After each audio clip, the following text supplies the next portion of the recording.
Erokamano kete kuom Ramogi TV kaendi makidiny mar ariyo mar chenro moro mar duol kamogo mbaka gi moluor His Excellency Dr. Ochilo Ayacko, Gavana ma Migori. Erokamano ahinya kuom miwa sechegi Gavana. Wachaka negi wach mar Senate ni. Njoluongi e Senate mondo idhi iduok penjo. Ang'o miyo nok idhi? Erokamano driver Ombija, to idhi nade? Adhi maber. Asegwara ahinya kapok aneni kwabedo machiegni. Ing'eni tinda jagweng'. Nji lal no wauki bi studio ka. Studio ka wawene jo Nairobi wan thothne wang'eny e gweng' mak mana ka ogwela wakaka koro kawuono ogwela kawuono. Kawuono adwa duokonu erokamano kuom kinde ma uchiwo ne an mondo wabi atwag gi jogo maneno wang' jowi ma iluongo ni Ramogi TV to gi jogo mawinjo dhowa ni kumora mora magine tie ni afuanegi. En adieri ni governors mopogore opogore iluongo ga gi Senate mondo gichop e nyim Senate, gigo mbaka gi Senate mondo Senate bende ong'e gima timore, gin bende gichiw dwarogi kata kwayogi kata weche magin go ne Senate kanyo. Oseluonga kaka Gavana ma Migori County gi komiti mang'eny ei Senate, kendo ma ok e higa moseluonga kende. Hika mar achiel kane adonjo kaka Gavana noluonga nabire komiti go duto, hika mar ariyo kamano nyaka hika mar adek asebedo kabiro maonge wach mora mora, nikech ayango ni Senate en bunge ma ochung' ne weche mag devolution kata tend gweng', kendo en e bungewa ma teteanwa, to kendo en ma nyalo nono kaka watiyo gomenda kata gi chike kata gi weche mar jopiny. To adwa chiwo report ni asebiro e mbele Senate thuolo mang'eny, to manyocha ni to nyocha ok achopo, to kan kenda mane ok achopo, to bende ne ok achopo ni mano e gima wadwaro notimre. An jakom governors ei komiti margi mar chike miluongo ni legal committee, an e jakom ma governors oyiero. Governors ma wan go 47 duto kan achiel kuomgi osebedo gi bura kendo gi ywak ni nitiere kar rombgi ma igwelo mar mbere Senate chutho e komiti mar public accounts kisebedo ka gi ywak ni kogwelgi kamano to nitiere senators mamoko matemo diyo kata temo mino badgi ni mondo gichiw masoya, to ka ok gichiwo asoya no, asoya en gimoro miso gi ling' ling', ok en gimoro mikawo ayanga, to bende iso maling' ling' mondo umni kata oojni kamoro. Ka ok gitimo kamano ni to ibiro njawgi ei mbele mar Senate. Mano ywak mar gavana mamoko. Ywak mar ariyo bende ma oseyudore en ni biro e mbele Senate kanyo osebedo katimore yo makelo anjawo mopogore gi gima noluongi ni mondo ikele Senate kanyo. Koro governors nodhi e bura mong'ado ni ooyo jatendwa ma en chairman marwa mar Council of Governors ondik ne speaker mar Senate gi jotend Senate koting'o majority gi minority mondo kinde onwang're mondo gigo mbaka kaka jotelo girie wach asoya kata mino batni, to kendo mar ariyo otim wach miluongo ni nono kata dayo dho governors e yo ma ok kel anjawo kata ywaruok kata conflict of interest. Senators gi koto Senators koto gikwau pesa. Mano ywak manitiere kuom governors mamoko. Imbo sega kwai? An awuon. Mano to ok adwa duoko ka. Ok dwanu wacho ni utamoru nikech gikwayu asoya. Adwa koni ni governors nowacho ni mondo dhi owuo gi speaker to gi jotend bunge mondo rie wachni. Onge governor ma otamore dhi kuro, to senators gi jatendgi notamore ni ok gidwa romo gi governors. Koro ywaruok nitiere en ni senators gi jotendgi othal ni ok norom gi governors. Governors be othal ni ka ok uromo kodwa nikech udwaro njawa to kare koro duoko mag penjo mupenjo go an gi duoko go kata ka wabiro oronu yor barua kendo wabiro oronu documents duto mudwaro go unyalo somo gi aeto ung'ad go bura kaka uhero nyaka chieng' wago mbaka mwawinjre. To in kaka ng'ama orito negi chik kaka tend governors dak usetero jogi ka DCI mondo wach ni senator makama nokwayowa pesa ma pesa manomiyo onego bed ni make. Ing'eyo ni governors gin jotelo, senators bende gin jotelo ma jopiny oyiero, to kendo tich mar bedo senator gi tich mar bedo governor nitie kama gitudore. Jogo mapimo e bunge ywak kata kwayo duto ma counties nigo gin senators, gin ema giyalo kendo gichiwo kwayo ma counties duto nigo gin senators. Governors gin jotelo moyier mondo ochop singo kata otim ne jopiny gik ma jopiny noyiero negi. Omiyo tudruok manitiere ni ne okuongo damo mokuongo nodwaro ni mondo ji ogo mbaka mondo los gigo kaka jok madongo. Ok en gimoro madang' kidwaro duoko ne malong'o ni sieka ni luongo nying seneta moro e ka DCI kapok imiye kinde mondo en bende ong'e kama ineno go pekno. Koro governors notimo makare mar ndiko kaka ndiko ne speaker to gi jotelo mar bunge. Senators notimo marach ka gidagi winjo nikech gin bende giwegi mana kaka institution mora mora gin bende nyaka gipuodhre. Kwa mfano king'iyo high court ka nitiere gimora mora machwanyi gi judge mora mora kata jang'ad bura mora mora tinyalo ndiko ne Judicial Service Commission ni nitie kama ineno marach aeto inyalo gwel judge no aeto ipenje. Mane ondamo mokuongo mane governors otimo kendo an to gi kaka ng'eyo chik gi kaka bende ng'eyo telo miluongo ni governance ok dwar ni institutions yuare in public nikech ka ruedhi ariyo madongo manowinjo pur to puothi nyalo dhi gi buya kata okang' nyalo tamore yorore nikech ruethi mowinji twe e joki mane gima timore. Omiyo okang' mar dhi ka DCI ne tubro dhi kasa ochopo koso kubitero okang' mar dhi ka DCI to biro mana dhi margi ni en koto nikech marcha en miba mano to biro mana dhi biro dhi. To kapok mano timore to kudhi dhi irgi gima wang'ado an kaka achiel kuom governors ma progressive kata governors mang'iyo mbele waneno ni gima mondo watim nikech ywaruok en ka ng'ato dhi physically pod wadhi go kodgi bura. Aneno ka speaker owacho ni wanyalo go kodgi bura juma manyien, juma mabiro ni jatendwa biro go kod gi bura kendo jotelo mamoko bende biro bedo kanyo. To kata mano ok otimore wabiro kwayo nikech senators wacho kako ndike chik ni gin gi teko machalo mar high court. Wabiro timo gimiluongo ni virtual hearing. Wabiro miyo gi kalatese wa gi duoko wate. Wabiro loso screen maduong' machal mari kama. Koro ipenji penjo tiduoko. Koro jopiny nyalo neno kaka gino nitie. Gadgets go bende nyalo record gik ma wawacho gi duoko go. Nikech mano bende omedore gi ka nyochi neno machiegni ni senators moko wuok ka chieng' ne gidhi podho kuom governor.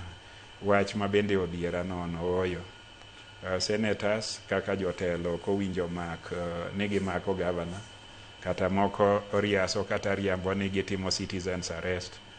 Governor en ng'ama ong'ere, senator en ng'ama ong'ere, kata senator ok owinjo jopiny podh kuome ni gimake. Gik ma kamago nyalo kelo hinyruok nikech gin gi security. Gik ma kamago nyalo chiwo kinde aila manotimore ne Ong'ondo Were. Kade bed ni inyalo maka mjumbe streets tibane ichomo kode kamoro. Nitie jok mane ok omor kano okadho kogone ombulu. Nyalo timo ne wach moro marach. Emomiyo gima ne senators go timo tachayo kaka an. Gima bende ang'eyo ni ka governor okoso to kidwaro governor to itero ripodno ka police.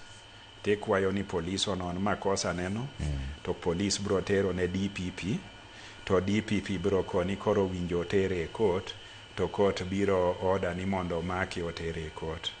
To ka in kaka Senate maonge gi teko mar mako ji, to onge gi teko mar yalo ji mago ji fwai, to itimo kamano. Koro ikelo gimoro machalo tulo, manyalo kelo weche ma ok ni kare. Ndalo manine Senate manine pak to niwacho ni governors inyalo maki gi senators.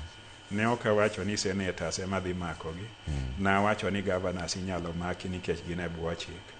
An kaka ng'ama bith ok awal, na wacho ni ka governor okoso, to itero ripode ka police, to police nono kethno, titero ka DPP, to DPP ng'iyo kaka kethno chal, to kwa court mondo chiw warrant mondo maki.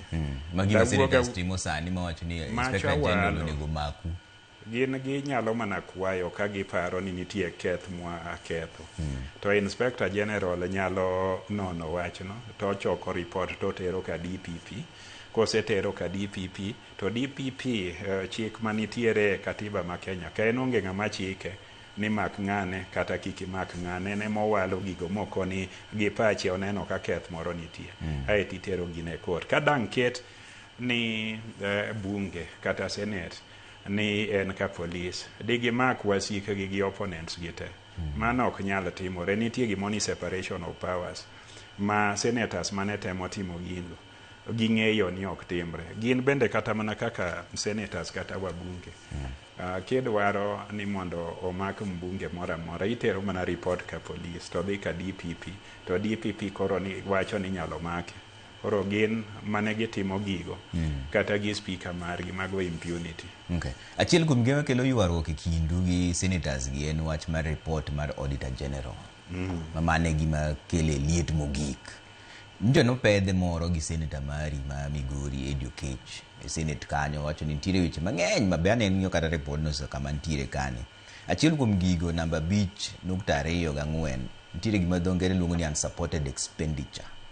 Auditor General higa mar 2023 nyaka 2024 wacho ni Migori County Assembly nigi unsupported expenditure, mano gimotigo do ma ok onge ler, mar $1,118,270,257. We ayawe simba ka.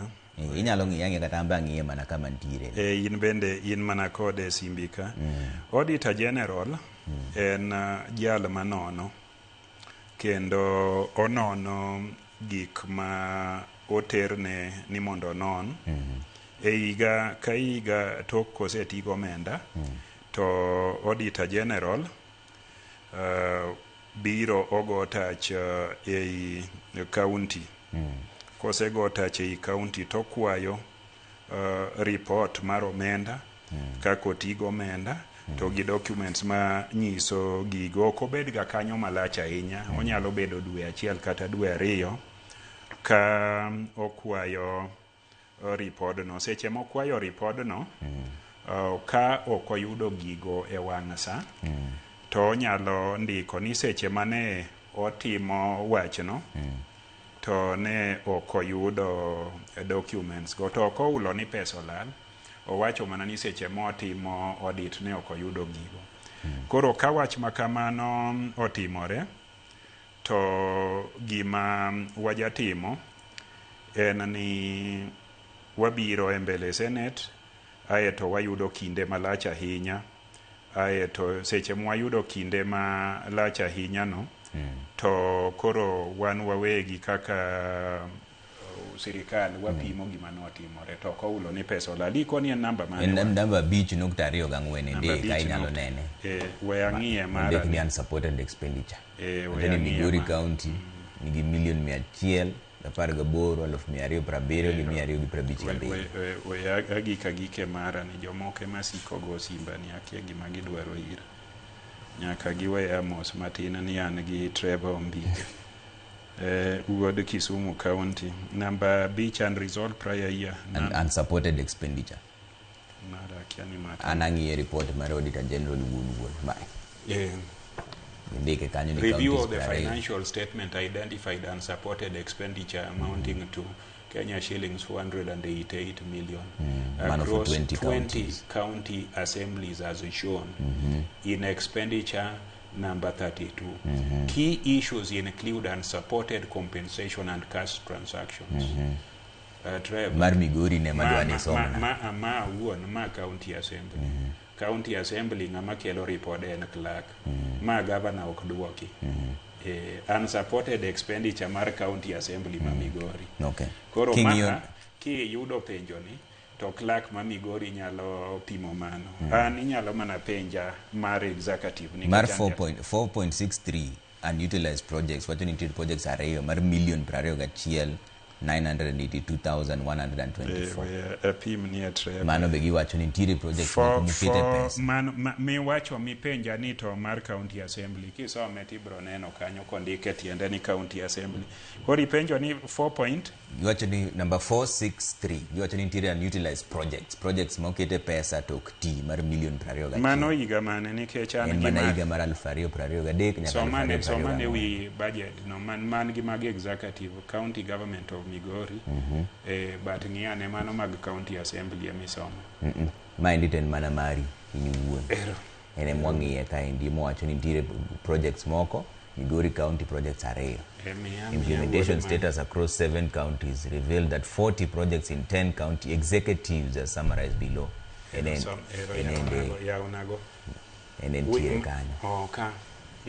unutilized projects. An analysis of the project implementation status across the 47 counties revealed that 40 projects in 10 county executives, as summarized below in table 21, had been completed but remained unutilized, pointing to inefficiencies, financial mismanagement, wasted of public resources, and lack of value for money. The projects, Koro Migori County gindiko projects are Koro the elna mar Migori County. Ne magindiko ne gindike in summary. Koro inemi wacho ni magi projects mage. Driver wakonyi matin. Ma is the general summary, mar Auditor General's report. Every county nitie mage ma specific, manyisi ni project miluongo ma kama iluongo, na yauna miluongo kamano ma general ni, kata ine mamnyi okinyal ng'eyo ni mane. Auditor General timo report kama. Kose timo audit mag counties te, to timo executive summary. Executive summary mi somo ni owach ni Migori County nigi projects ariyo ma okti gimomiyo giti bende nie report no ko yawna tanyalo pimo ni but adwaro ni ng'iye matin mondo ine kibiro e Garissa County executive summary.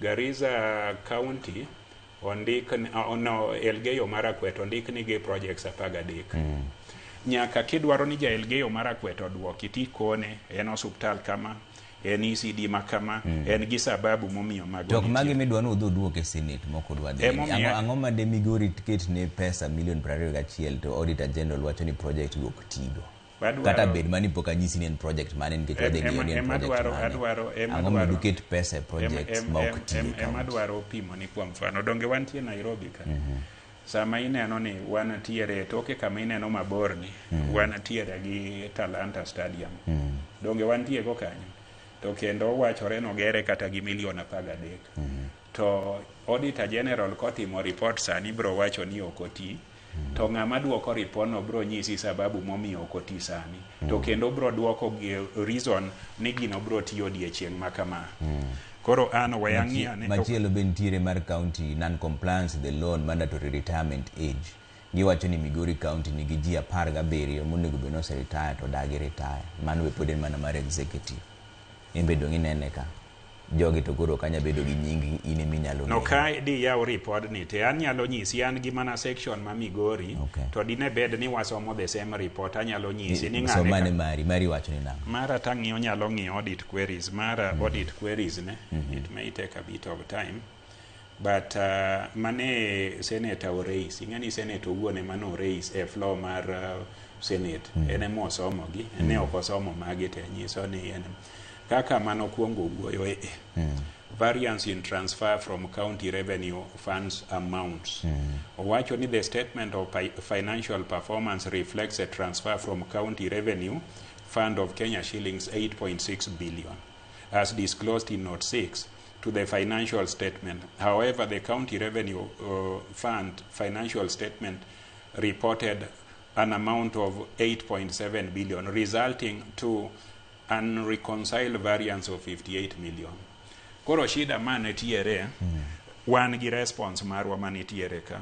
To Senator Mara, anyalo somo ni response. Response en nang. Koro, the management noted the auditor's observation and wishes to state that the management noted the auditor's observation and wishes to state that the two financial statement transfer were reconciled as indicated below. Koro nyiso reconciliation. To gimane Senator na bende odhierago no en mana kako hedo wach. Senator na no wacho e floor mar house kendi nyalo play nikech un gi gigot. Ni county mar Migori ochamo 58 million. Auditor ne penjo mana reconciliation. Koro kata Senator bende nyaka bed gi duty mar wacho adieri. Nyaka bed ni duty onyalo somo ma kendo e response wa bende en go. Emomiyo gima muhimu en ni gigi ok gin gik ma personal, ok en gigi ochilo. Onge kama ne auditor wacho ni wawito kata wachamo 58 million. Owacho ni statement mane nitiere budget wa ne nyiso 8.6 billion. To wan wawegi wa report 8.7. Koro nodwaro ng'eyo ni 58 million ni wakanye. Ma wapimo in our response ni 58 million ni seche mane indiko gini pesa floka ne poko biro. Pesa machielo mar KUSIP ne poko biro. Emomiyo pesa gine nyiso kama. Onge gimolal. Kade oyudo gimolal dino report ni pesa mane nitie kanyo no lal. Ntiere moro be ka endi nitie pesa monego beni mar floka ema iwueno ma Migori had an unspent balance mar 764 million.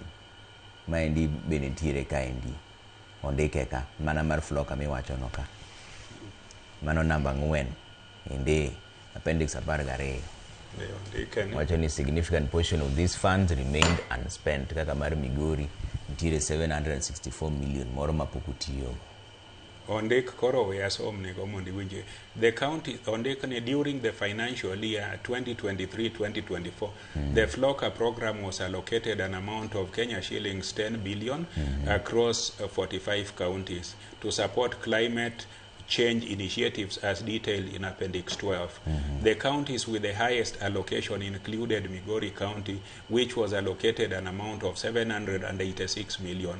Turkana County on the however, a significant portion of these funds remained unspent. Counties like Migori had unsupported balance of Kenya shillings, had unspent balance of Kenya shillings 764 million. Bungoma owacho ni as at the time manotimo audit ne pokutiyo gi pesa. Ne pesa no was unspent. Gima timore gania nitie projects makichako to kinyale chulo nyaka contractor tiek tijno. Samoro ichako gi dwe mar 2 to financial year iloro tarik 30 dwe mar 6. Okinyal chulo contractor nikech iloro financial year. Okin ng'ami luongo ni fagilia. Nyaka contractor tieki ma jok manomiye tich dhi non mayud ka tijno tiyo. Ka en pesa molal kata gimotimo marach to idhi non mang'i. Emomiyo magi are normal audit issues. Onge pesa molal, de pesa olal kata ochul contractor ma oko tiyo dino wachi kata omi ng'ato ma okoluwo chik dino wachi. Auditor General yuak ni counties be mokwongo pending bills be un godo to kuchul ji e yo makare. Migori osechulo ji marom nade pending bills? Mana ka ng'iyo record mara to adwa wacho ni Migori en achiel kuom counties machulo pending bills gi maber kabisa. To gik masababisha pending bills bende ng'eny. Achiel kuom gik masababisha pending bills en ni kogik dwe mar 5 tarik 15 ichako loso kaka sirikal jogo midwa chule ikomenda no aeti lore tarik 30. Seche mi idwa loro gigo ibiro yudo kanitiere jogo mapok otieko tich. Seche midwaro loro gigo midwaro loro jok mowinjo chulgo ibiro yudo ka National Treasury pok okelo pesa. Koro shida ma National Treasury bende kelonwa miluongo ni exchequer releases modeko chopo ga ni kidhi lor higa to kodong' jumbe 2 eke chulo pesa kata mar dweche 3 taeti loro account ei Central Bank ni ok unyal tiyogo. Koro lore gi gopeu. Ka ok uchudo e financial year go te makelo pending bills. Mane makelo pending bills. To musekelo ywak ila maendi mondo mi okonyu. Mano wasekelo kendo wawache pile. En achiel kuma gik magiwache. Ting'eni auditor kondike kamano. Ok owachi ni pesa olal. Auditor ndiko gino mondo wan kaka counties, wan gi senators magwa to gi sirikal ng'e ni cash flow no kelo pending bills. Tiende ni auditor en ng'ama pimo kaka ichal gi tuoni. To bro koni ni Trevor ija chiemo ga modeko kar saa 3 mar otieno. Omiyo seche midhi nindo kama to digestion pok otimore. Koro nindo ka sugar mang'eny nie dendi. The auditor paro ni seche duto gik manyalo chandi. Ok owachi ni nitiere gimoro molal, ok owachi ni nitie gimoro ni kuo. Koyudo kuo kata molal on dimbo kendo ok ogo bindi odimba dimba ni mani ni ok nyal bedo accounted for. Achiel kuom joma kwedi nitiere osiepni moro miluongo ni Mark Nyamita ma en jaod bura ma Uriru. Ojago ka kodi mbaka moro ni kiyudo bilion 4 to in gi wards 40. Dak oseneno kuma milion 100 dhi e ward ka ward. Kwano ni kare koso ok ni kare. Mark Nyamita to owalo mana kaka Josem mane Kolela mazewero ni Josem osegik yae mami bendi ng'eyo. Adwa pimo ni county government kata county government en sirikal. Sirikal nigi jotich. Sirikal nigi gik mang'eny motimo. Koro kosetimo gigi te eko nyalo dong' gi pesa mipoge ward miluongo ni ipoge tije madhi e ward no. Sirikal ok en CDF margi ma pes jotich nitie matin titimo yore aeto pesa modong' ipoge ward. An gi jotich mokwongo ei department kata bada miluongo ni county assembly. Ei 8.6 billion mwayudo county assembly wamiyo bilion 1. Mano ok pesa minyalo pogo ne ward unless oleko. Mana achiel. An gi jotich madhi 4,000 ma mshahara mar jotich go nyaka chul kendo gitiye wards go te gi kuonde ma gitiye go te mano be ichaki pogo igolo. An gi pesa mag operations bende ma jotich gichulo pesa di? Jotich ma wachulo gi recurrent marwa en about 5.9 billion. Koro pesa na madong' mar development dong about 2.8 kata 9 billion mago mar development. Pesa na mag development an gi programs kata projects makata across wards. Kaka kwa mfano anyalo bedo gi pesa madwa loso go pi mar Migori municipality. Kata Wendo municipality kata Rongo municipality kata Kihancha. Anyalo bedo gi pesa madwaro loso go level 4 kata level 5 hostel. Mago ok pesa minyalo wene ward. Anyalo dong' gi pesa kata madwa ng'iewo go yedhe, ok inyal wene ward.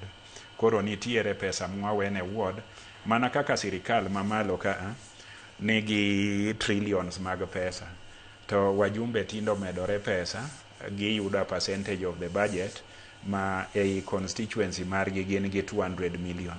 Dak giwache ni 4 trillion no poge awards gite. Emomiya koni nitie jok moko mariambo mokadho ne ojuku nikech gigombo golo gavana mana tiere e kom. Koro nyaka iriamb igang weche turie wiye. Tadieri mana tiere ni nitiere weche mang'eny makonyo ji te county manyaka itim ma ok inyal wacho ni pesa tena apoge ward. Koro ward ka ward nyalo yudo pesa di king'iyo. Kaka ikomenda mokadho ni ward mano yudo matin mogik en milion 17. Mano ward matiye ward kanyo. To pesa kata mwadongo executive go bende tiye wards kanyo nikech barabara walosa motudore mokade wards mang'eny. King'iyo Migori kacha chango madiwach ni en flagship project mari kata gimoro miwacho ni mae ndie gima timo ma jo Migori onego bed godo piny to nonago wacho ni mae gima kelo kata mae gima pokatimo. Ing'ani gimiluongo ni flagship projects kaka itimogi gin projects madongo. To kendo i county mondo ibed gi project ma inyalo goni otenga kata sigala kata oporo nyaka ibed ng'ama kaka Ruto nyocha wacho ni tigi wiyi. Koro e county seche mikwayo ombulu iloso manifesto mari kiseloso manifesto magi, gik minyalo timo kendi gi gik ma bende inyalo winjori gi jogo manyalo konye timo mang'eny. Koro gik manyalo timo kenda nitiere mang'eny. And achiel kuom gik matimo kenda minyalo neno kaduong' ahinya en gik mineno magero kaka county headquarters. Kibiro tibro yudo county headquarters aila ma olich ahinya, kendo kang'iyore e region no kane ng'ama bro chopo e atua kata ondamo magero. Kibiro e yo makoro ase e health sector agero suptende kata a improve services mantiere. Kibiro e level 5 hostel marwa ma Migori neno gik mwatimo kata e surgical unit, dental unit, kuonde amenity. Kibiro mwatimo Awendo, kibiro mwatimo Rongo, kibiro mwatimo Kihancha, Ntimaru, gi mwatimo Makalda gi kuonde go duto. All of them gin transformative kata ma oloko weche mang'eny kabisa. Kibiro e wach pi, ei kuonde pi duto e Migori County, ka gin pige makunyo, ka gin yewni maloso gi gigo te, gin 270 ei Migori County te.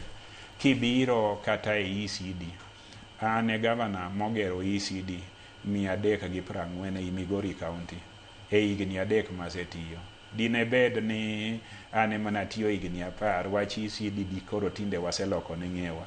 Koro kikao gimiluongo ni the totality mag gik matimo gi pesa matin madong' mag maendeleo, gige na duto chalo ne gin flagship, obede i education, obede i infrastructure mag health quarters, obede i health, obede i water. To maduong', an bende kaka ng'ama tiyo gi wiye, nachano ni Migori County katieko tich bang' higni 10 to mar 5 ni bende nena ni nitie gik manotimre mane achano ni ka Raila Amolo Odinga bedo president to nokonya timo. To kata ne ok obedo kamano to notimonwa gima ber, owuoyo gi Ruto mwadonje Breadwaist timore. Nachano ni wadhi bedo gi stadium, ang'eyo ni county onge gi pesa manyalo gero go stadium e higni 4. Kata Homa Bay nokao mokadho higni 10 ma wanga koro tieko mana mar Awiti, ma Orengo koro tieko ei Siaya mar Rasanga, ma Kisumo nogerne gi national government. An nachano, achiwo lo, achiwo kwayo stadium ma Migori dhi bedo maliw. Trevor kanyo to ibiye seche moko ibine. Kibiro Migori County kanyo ne onge ndege mapiyo, to nandike manifesto mara ni Migori nyaka bed gi international airport. King'iyo manifesto mara, nachako magero negi terminal. Kasegero terminal no, adhi Kisera gi Atonga mayot, awuoyo gi president, koro gero na terminal maduong'. Mago duto ne nie chenro, ane matimo Kisera ma onyuak na tich, okonya nyuako kata okonya e sagano. Ei Migori County ne waonge gi chiro manyasani kata achiel. Koro an awuon na yudo machalo manyasani achiel, Suna Marindi Market. Ane mathuth ni awuoyo gi president, otieko nago. Na yudo manyasani achiel kamoro ni Dede, ka Walter Wino nosechako, mano bende ane ma operate. But sama wuoye ni, ei Kisera na to giti gi wi concept kana dwaro ni Migori osud malo. An gi chier ni 27 manyien migero. Modern market ma Miuru, modern market ma Sori, modern market ma Awendo, modern market ma Rongo, modern market ma Suna Isoko Mjinga, itieko na Suna Marindi market ma en modern market ma Mabera, modern market ma Kihancha, modern market ma Kegonga. Mago duto timore Migori County, to gi ESP market Gadhagwara to mago sirikal mamalo. To king'eni ine mitimo Kisera, donge ine momi jukumu mar timo maendeleo. Kori manyo riwruok, imanyo girieki kaka in Trevor, inyalo bedo gi nyithindo kata dek Nyasaye ogwedhigo. Tiseng'ade wiyi ni wuoda ni dhi somo Oxford, to Trevor to tiyo Ramogi ka Musacha tin. Okine mi gwelo chilo to konyi go arambe. Dongi tiyo gi wiyi ma nyathini osomo Oxford. Emomiyo chilo emipamone. Gigo dak ne timre, sirikal mamalo ne nitie higa mapok nadonje ofis, bro bede bang'a. To ng'ama nigi chenro mane dwaro to dhi Kisera maliw tikonye timo, donge en ma ong'eyo kako otimo. So an atiyo gi wiya to gi kwayo na nachano ni ka Raila obedo president ne gidhi timore. Ibro yudo ni kate municipality nani nyocha koro meda kilomita mar barabara municipality ariyo. Kadang' akele tok teko maneno Siaya ko mano batiyo gi wiya. An joge nadwaro barabara, an gi chenro ni nyaka gergi, awako sirikal mamalo saga. Jomoko wacho ni ng'amoko tiyo dhi dala. An e ng'amo tiyo madong' e office. Mabai magigoni cha ok bitimo. Macha to tuk nyithindo. Tuk nyithindo. Maka mana lungo wach. Adieri mane tiere. Ni kamano emi wach tich emi duoko go ji e tich. Sari okinyi ochilo noseduogo. Nikech an gi gik madhi siemo. To mopogore gi kanyo. Wan gi maendeleo mang'eny e Migori County. Koro ni penja flagship projects. An go. Mago te gin maga gin flagship projects. Ma ineno dhi nyime. Kendo an e governor mogero County Aggregation and Industrial Park. Mamara namba 3 e Kenya, luo ma bang' Kirinyaga gi Murang'a. Kendo agere kamoro ni Makalda Kanyarwanda. Kodwoka e tich ni. To koro andiko vijende matindo tich madwa tieko. An awuon kaka governor, kani an senator tadhi Homa Bay, tawinjo kaka Jwang' wacho ni awete. Naneno kitieko paya ma Kindu Bay to gi ma Homa Bay. Kora mor ni mende madongo biro gowo Kindu Bay ka. Abe mano nochwo kadhi bedo governor. Ane machiwo lo ma Miuru, ane makwa president. Wan gi paya Miuru kachacha, mende madongo biro gowo Migori. Nyocha chaka wuoyo kode, idhi los Masori, mende madongo biro gowo Migori. Koro tigi wi no, wan kode.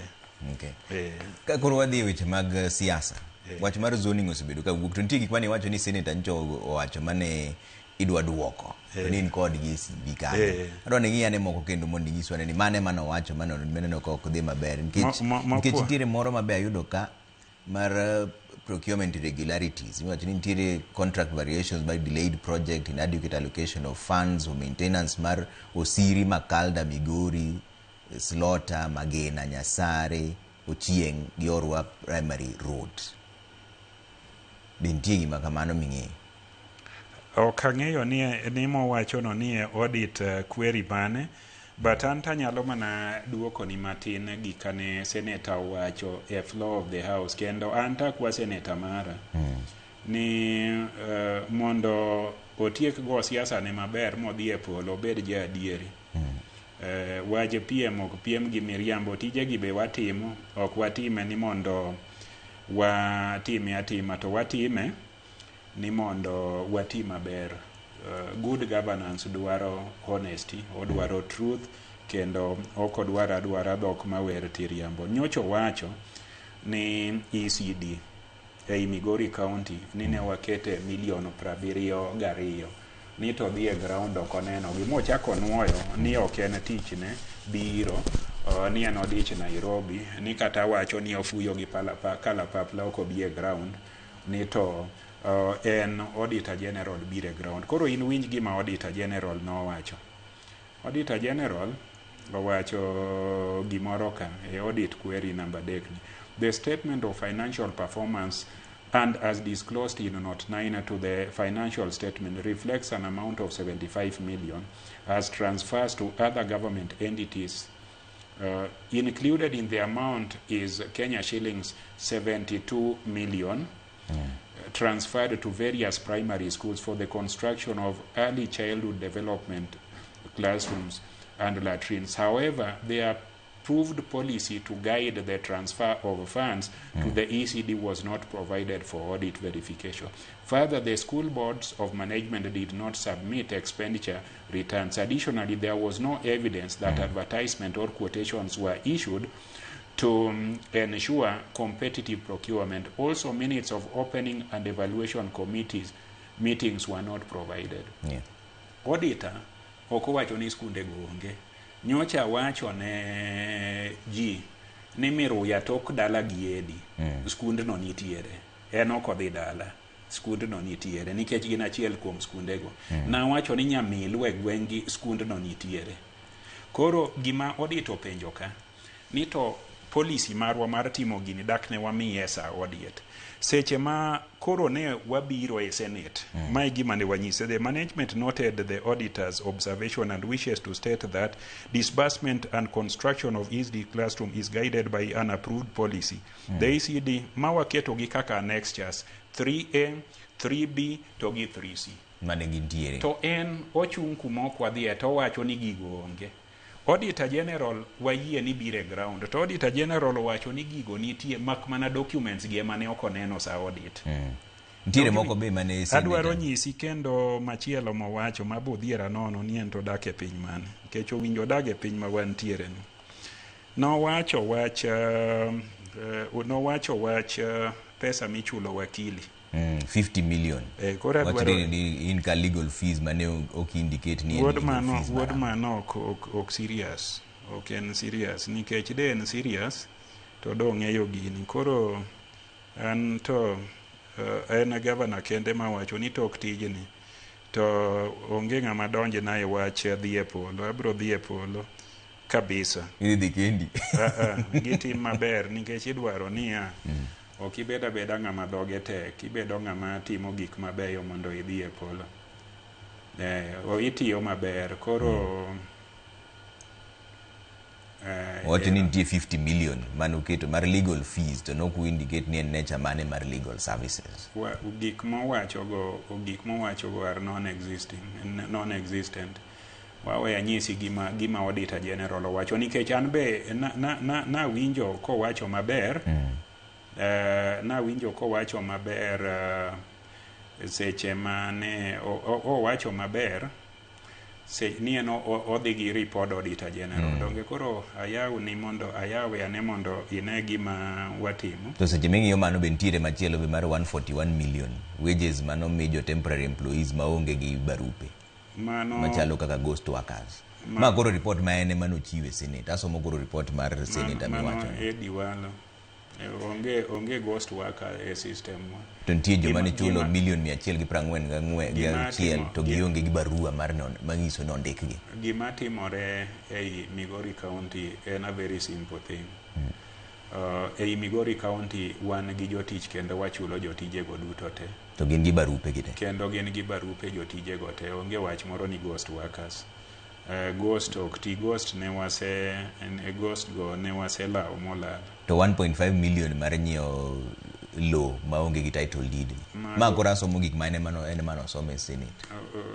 Akoni ni owalo kora dwaro nyisi avoidable interest. Gima let me just akete maber. Avoidable anyalo some gini ne ma somo go chanda. Nikech jomoko go simba donge magi gik mane ondiko kendo Trevor in gi gini gik mane owacho avoidable interest number 6 ni mae gima ne audit owacho ni review of records reveal that the county executive spent Kenya shillings 3.9 million as interest on late accrued expenditure mar Kenya shillings 6.6 million being decretal sum and judicial review cost which should have been avoided had a timely settlement of obligations been made. In the circumstances, the value for money realized from the expenditure of Kenya shillings 3.9 million could not be confirmed. Gima ne auditor wache yo matin. Ne wan kaka county. Ne wadeko ka ok wachulo decretal amount mogowa penalty gi interest mar pesa marom kama. Gima otemo penjo. Oko wacho wach 50 million. Awacho audit report ma 2024-2025. Koro mae gima ne waduoko. The management noted the auditor's observation and wishes to state that these cases were filed and judgment awarded between 2018 and 2022. And therefore the payment was made when the courts ordered for payment on the 24th October 2024. Going forward, awarded judgments and obligation will be settled on time to avoid interest. We were appealing. Nitiere appeal. Idhi yudo kodonji ni paro ni onagni donge kata modh noduogi. Itimo appeal. Koro gigi te ne otimore kapok wagike office. To ma tawinjo. To be en ratiro mondo seneta odhi ochung' kuma county ne ok nyal dhiye. mondo meg wach ni nitiere 50 million molal. Pesa ni mondo chule ikwaye controller of budget. Controller of budget ng'iyo decretal sum ni aye to approve ni mondo ichul. So ken gima wanyalo sieko go asieka to wachulo. Koro wan kaka sirikal de court okemo miyo wasiem kata onyisowa ni wachulo, ok dwa keth pesa jopiny kamano. So an pod akwo mana seneta mara ni oaye miriambo.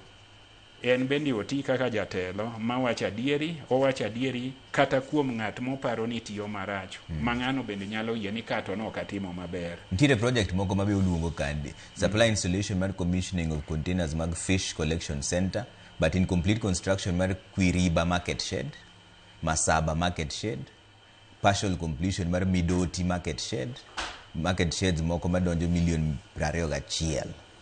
Machielo kende en Kaknene dam mar milion 6.9.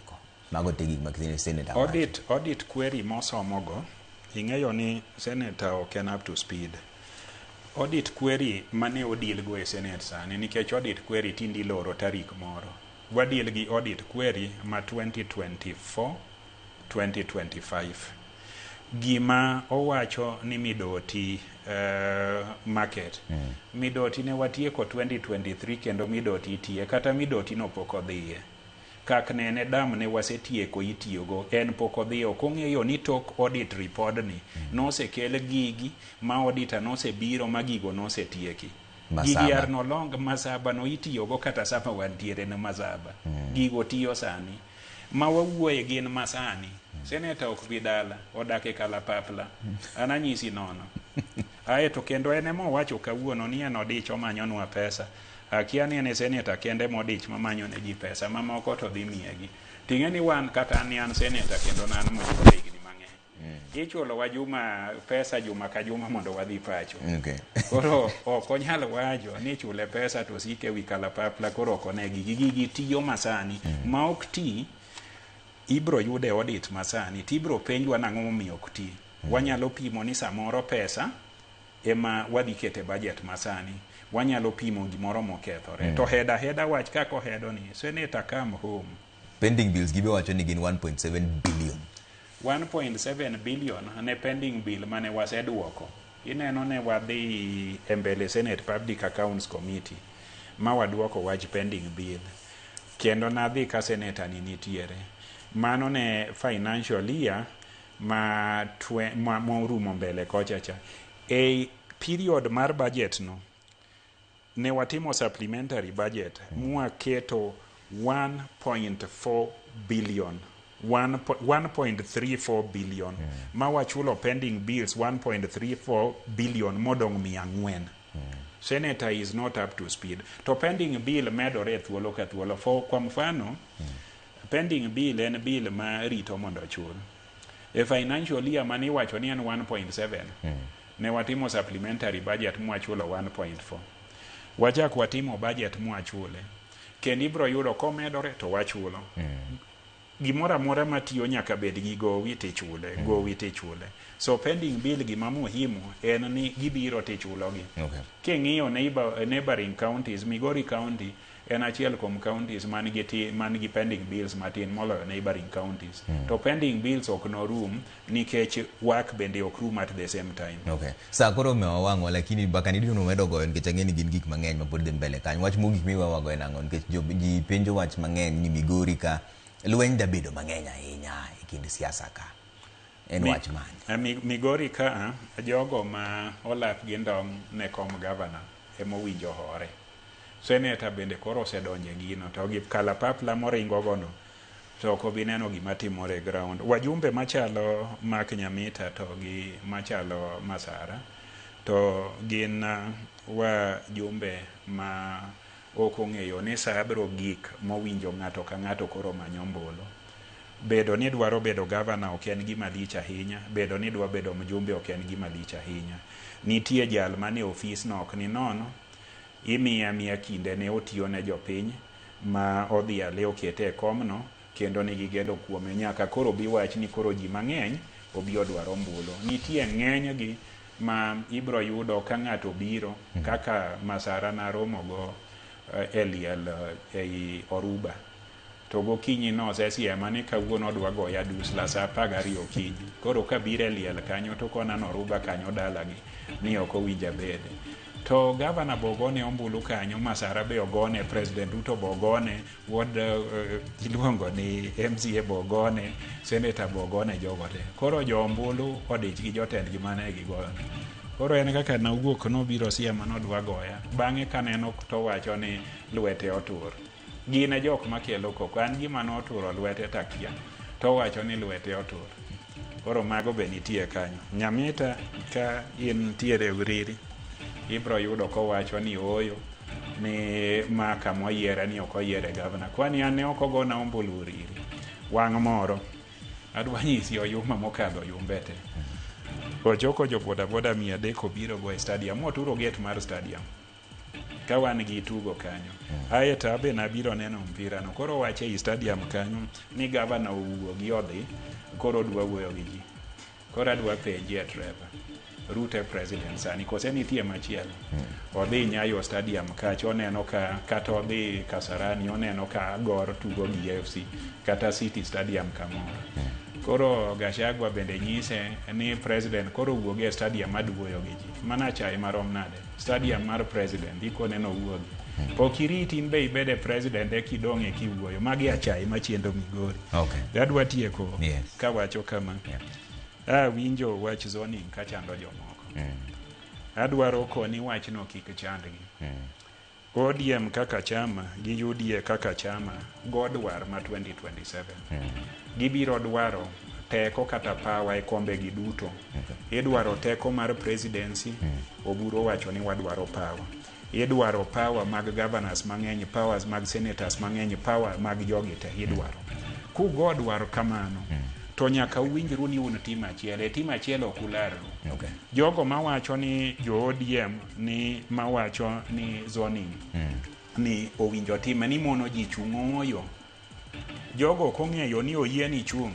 Okay. To jo tim achiel ema winjore ni gin tok gidwa larore nikech gin jo tim achiel. Erokamano. Mane kaka wadhi Edward. Koro kidwa chung' imanya chung' kenda ni moro imanya punda party dhi chungo mondo ipiem gi team mar ODM gi UDA. Gavana erokamano nyoko mwesiti. Luongi kendo mondo mwagomba. Trevor winji luonga wacho rema. Aneno ambe mbaka ni orema lakini mbro luongi kendo mondo wagomba. Erokamano Trevor.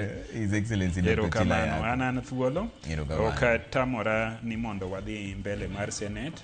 An ang'eyo ni Senate gi governors owinjo go mbaka mondo tudruok gi kata yalo magitimo go accountability odhi mapoko ng'ikore. Senate bende gik par ne gin gi lich ahinya ni ok nyal wach ni gitiyo marach. Koro jogo mbaka. Erokamano gavana. Erokamano Trevor. Mane kamotiki chenro mar duol. Sawa.